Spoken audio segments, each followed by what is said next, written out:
భారత రాజ్యాంగ దినోత్సవాన్ని పాత పార్లమెంట్ సెంట్రల్ హాల్లో ఘనంగా నిర్వహించారు.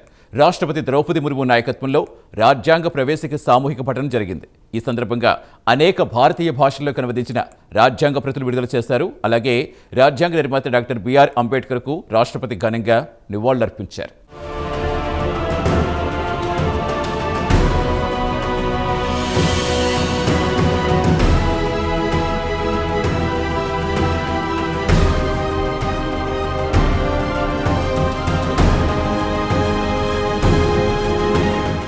భారత రాజ్యాంగ దినోత్సవం సందర్భంగా పాత పార్లమెంటు భవనంలోని సెంట్రల్ హాల్లో ఒక కార్యక్రమాన్ని ఘనంగా నిర్వహించారు. ఈ కార్యక్రమానికి రాష్ట్రపతి ద్రౌపది ముర్ము నాయకత్వం వహించారు. ఉపరాష్ట్రపతి సిపి రాధాకృష్ణన్, ప్రధాని నరేంద్ర మోడీ, లోక్సభ స్పీకర్ ఓం బిర్లా, కాంగ్రెస్ అగ్రనేత రాహుల్ గాంధీ ఈ కార్యక్రమంలో పాల్గొన్నారు.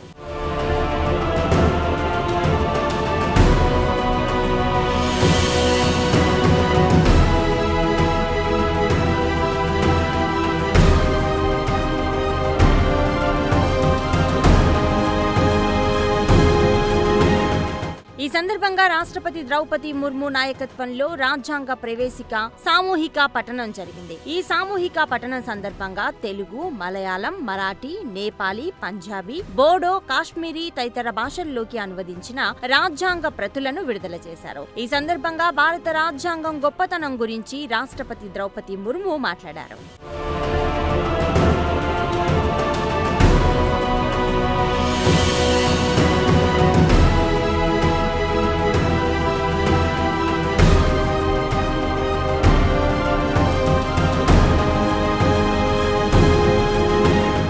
రాజ్యాంగ దినోత్సవాన్ని ఆధునిక భారత చరిత్రలో ఒక ముఖ్యమైన ఘట్టంగా రాష్ట్రపతి ద్రౌపది ముర్ము పేర్కొన్నారు. 1949 నవంబర్ 29న పార్లమెంట్ సెంట్రల్ హాల్లో రాజ్యాంగ సభ సభ్యులు రాజ్యాంగాన్ని పూర్తి చేసే పనిని ఆమోదింప చేసుకున్నారని ఆమె వెల్లడించారు. ఈ సందర్భంగా రాజ్యాంగ నిర్మాత డాక్టర్ బిఆర్ అంబేద్కర్ కృషిని ఆమె కొనియాడారు. రాజ్యాంగ ముసాయిదా కమిటీ చైర్మన్ గా డాక్టర్ బిఆర్ అంబేద్కర్ అపూర్వమైన సేవలు అందజేశారని రాష్ట్రపతి ద్రౌపది ముర్ము ప్రశంసించారు.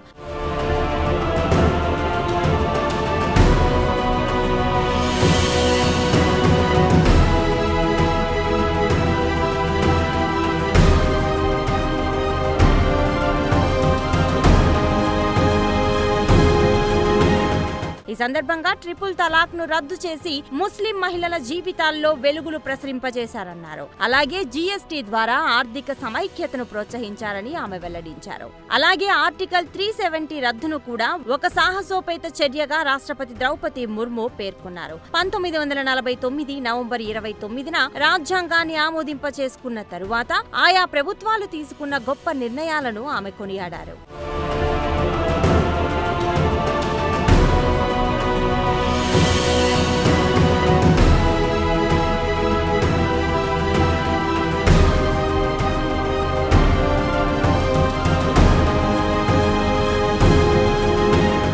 కాగా రాజ్యాంగ దినోత్సవం సందర్భంగా వివిధ కేంద్ర ప్రభుత్వ శాఖలు, వాటి అనుబంధ సంస్థలు ప్రత్యేక కార్యక్రమాలు చేపట్టాయి. అలాగే దేశవ్యాప్తంగా రాష్ట్ర ప్రభుత్వాలు, అలాగే కేంద్ర పాలిత ప్రాంతాలు కూడా ప్రత్యేక కార్యక్రమాలను నిర్వహించుకున్నాయి. ఈ సందర్భంగా భారత రాజ్యాంగం విశిష్టత గురించి పలువురు మాట్లాడారు.